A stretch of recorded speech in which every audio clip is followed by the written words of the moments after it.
Hello. तो नमस्कार मेरे प्यारे साथियों, मेरे प्रिय मित्र। आप लोगों के लिए लेके आ चुके हैं हम क्लास 10th का पॉलिटिकल साइंस। ठीक है।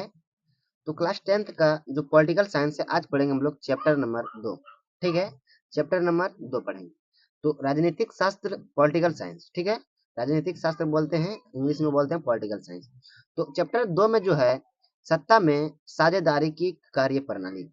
ठीक है मेरे प्यारे बच्चों, सत्ता में साझेदारी की कार्य प्रणाली, इसका जो ऑब्जेक्टिव क्वेश्चन है। ठीक है। इसका जो ऑब्जेक्टिव क्वेश्चन है, उसको सारे के सारे ऑब्जेक्टिव क्वेश्चन को हम लोग को याद कर लेना है। ठीक है। इसी सेशन में हम लोग याद करेंगे, ताकि एग्जाम में यहाँ से एक भी प्रश्न ना छूटे।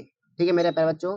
चलो, मेरे शेर एवं शेरनियों दोनों से आग्रह है कि अभी तक आप लोग चैनल को सब्सक्राइब नहीं किए हैं, तो चैनल को सब्सक्राइब कर लीजिए। ठीक है। साथ में बेल आइकन दबा के और वीडियो को लाइक भी कर दीजिए और अपने दोस्तों के पास शेयर भी कर दीजिए। ठीक है। तो आज का क्लास बहुत ही तगड़ा होने वाला है। ठीक है। तो देखिए, इस चैप्टर का पहला प्रश्न जो है, संघ सरकार का उदाहरण है। ठीक है मेरे प्यारे बच्चों, संघ सरकार का उदाहरण है तो अमेरिका है। ठीक है। कौन है? तो अमेरिका है। याद रहेगा प्रश्न, संघ सरकार का उदाहरण कौन है? तो अमेरिका है। ठीक है। ग्राम कचहरी का प्रधान कौन होता है? ग्राम कचहरी का प्रधान कौन होता है? तो सरपंच होता है। कौन होता है? सरपंच होता है। देखिए, इसी के साथ अगली प्रश्न है, इस चैप्टर का अगली प्रश्न, पंचायती राज व्यवस्था सर्वप्रथम किस राज्य में लागू किया गया? पंचायती राज व्यवस्था सर्वप्रथम किस राज्य में लागू किया गया? तो ये बिहार में लागू किया गया। ठीक, कहाँ पे? बिहार में लागू किया गया। ग्राम पंचायत का कार्यकाल कितने वर्षों का है? ठीक है। याद हो रहा है प्रश्न? ग्राम पंचायत का कार्यकाल कितने वर्षों का होता है? तो ये 5 वर्षों का होता है। ठीक है। कितने वर्षों का होता है? 5 वर्षों का होता है। देखिए, अगले प्रश्न है कि भारत में मतदाता होने की न्यूनतम आयु क्या है? भारत में मतदाता होने की न्यूनतम आयु क्या है? तो 18 वर्ष है। कितना है? 18 वर्ष है। ठीक है। भारत में राष्ट्रीय आपातकाल की घोषणा कब हुई? भारत में राष्ट्रीय आपातकाल की घोषणा कब हुई मेरे प्यारे बच्चों? तो 1975 ईस्वी में हुआ है। ठीक है। कब हुआ है? 1975 ईस्वी में हुआ है। देखिए, इसी के साथ अगले प्रश्न है कि कौन केंद्र शासित प्रदेश है? कौन केंद्र शासित प्रदेश है? तो चंडीगढ़ क्या है? केंद्र शासित प्रदेश है। ठीक है। देखिए, वर्तमान में भारत में कितने केंद्र शासित प्रदेश हैं? ठीक है।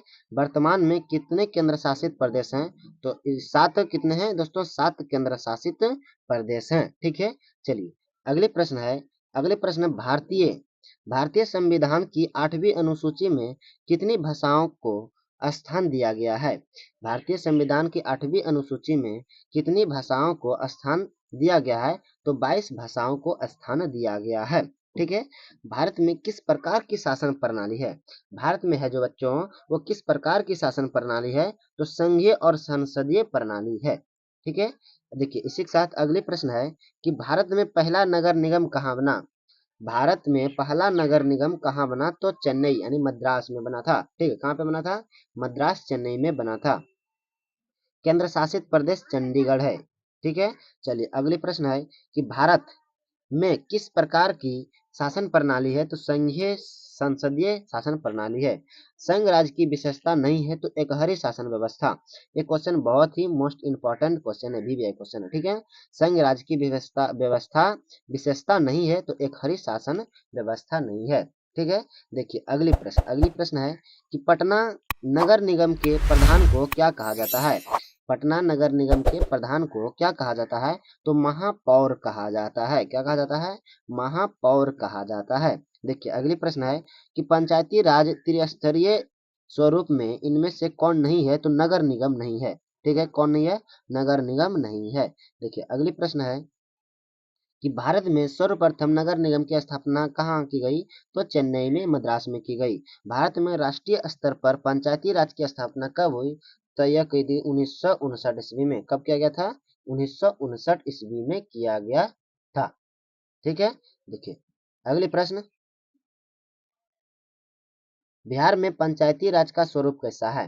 बिहार में पंचायती राज का स्वरूप कैसा है? तो त्रिस्तरीय है। कैसा है मेरे प्यारे बच्चों? त्रिस्तरीय है। ठीक है। अगला प्रश्न है, बिहार भारत में पंचायती राज अधिनियम के अंतर्गत महिलाओं के लिए कितने प्रतिशत सीटों की आरक्षण है? कितने प्रतिशत सीटों की आरक्षण है? वो 50% सीटों की आरक्षण है। ठीक है। देखिए अगली प्रश्न है कि भारत में क्या है? भारत में योजना आयोग का गठन कब किया गया? भारत में योजना आयोग का गठन कब किया गया? तो 15 मार्च 1950 को किया गया। ठीक है। देखिए क्वेश्चन बहुत ही शानदार है मेरे प्यारे बच्चों। भारत में योजना आयोग का गठन कब किया गया? तो 15 मार्च 1950 को किया गया था। ठीक है। देखिए अगली प्रश्न है, भारतीय संघ में किस राज्य को विशेष सत्य दर्जा प्राप्त है? भारतीय संघ किस राज्य को विशेष सत्य का दर्जा प्राप्त है? तो जम्मू कश्मीर को। किसको? जम्मू कश्मीर को। अगली प्रश्न है कि भारत में सर्वोच्च न्यायालय के मुख्य न्यायाधीश की नियुक्ति कौन करता है? भारत में सर्वोच्च न्यायालय के मुख्य न्यायाधीश की नियुक्ति कौन करता है? तो राष्ट्रपति करते हैं। कौन करते हैं? राष्ट्रपति करते हैं। ठीक है। देखिए संघ राज्य की विशेषता नहीं है तो एक हरि शासन व्यवस्था। संघ राज्य की विशेषता नहीं है तो एक हरि शासन व्यवस्था नहीं है। ठीक है। अगली प्रश्न है कि भारत में संविधान सभा का गठन कब हुआ? भारत में संविधान सभा का गठन कब हुआ? तो 1946 ईस्वी में हुआ। ठीक है मेरे प्यारे बच्चों, क्वेश्चन याद रहेगा। 1946 ईस्वी में भारत का संविधान संगठन किया गया था। ठीक है। पंचायत समिति का प्रधान कौन होता है? पंचायत समिति का प्रधान कौन होता है? तो प्रमुख होता है। कौन होता है? प्रमुख होता है। देखिए अगले प्रश्न है कि केंद्र शासित प्रदेश जो है चंडीगढ़ है। ठीक है। चंडीगढ़ है और वो आप लोगों को पहले भी पढ़ा चुके हैं। ठीक है। चंडीगढ़। ठीक है। चलिए अगली क्वेश्चन है कि बिहार में नगर निगम में वार्डों की न्यूनतम संख्या कितनी है? वार्डों की न्यूनतम संख्या कितनी है? तो 42 है। ठीक है। कितनी है? 42 है। देखिए अगली प्रश्न है कि ग्राम पंचायत का सचिव कौन होता है? ग्राम पंचायत का सचिव कौन होता है? तो पंचायत सचिव होता है। ठीक, कौन होता है? पंचायत सचिव होता है। अगली प्रश्न है कि बिहार में कितनी आबादी पर पंचायत समिति के एक सदस्य को चुने जाने का प्रावधान है? बिहार में कितनी आबादी पर पंचायत समिति के एक सदस्य को चुने जाने का प्रावधान है? तो 5000 सदस्य को चुने जाने का प्रावधान है। ठीक है। देखिए अगली प्रश्न है कि भारत में संघ एवं राज्य के बीच अधिकारों का विभाजन कितनी सूचियों में हुआ है? तो संघीय सूची, राज्य सूची, समवर्ती सूची यानी 3 सूची में हुआ है। ठीक है। कितने सूची में? 3 सूची में, एक संघीय सूची, राज्य सूची और समवर्ती सूची में हुआ है। ठीक है। अगले प्रश्न है कि भारतीय संविधान में अधिकारों की सूची है। भारतीय संविधान में अधिकारों की सूची है तो 3 है। कितनी है? 3 है। ठीक है। देखिए अगले प्रश्न है कि संघीय व्यवस्था में सरकार होती है। संघीय व्यवस्था में सरकार होती है तो बहुदलीय होती है। कैसे होती है? बहुदलीय होती है। संघीय व्यवस्था में सरकार होती है तो दोहरी होती है। कैसी होती है? दोहरी होती है। इसी के साथ हम लोग अगले प्रश्न की ओर बढ़ेंगे इस चैप्टर का। भारतीय संविधान द्वारा मान्य राष्ट्रीय भाषाओं की संख्या कितनी है? तो 22 भाषा जो मान्य है। ठीक है। कौन केंद्र शासित प्रदेश नहीं है? तो मिजोरम जो है वो केंद्र शासित प्रदेश नहीं है। ठीक है। देखिए अगले प्रश्न है, कौन सा कारक ग्राम कचहरी का अंग नहीं है? कौन सा कारक ग्राम कचहरी का अंग नहीं है? तो मुखिया। ठीक है। ये मुखिया क्या है? ग्राम कचहरी का कारक नहीं है। तो आई होप कि आप लोगों को यह वीडियो पसंद आया होगा।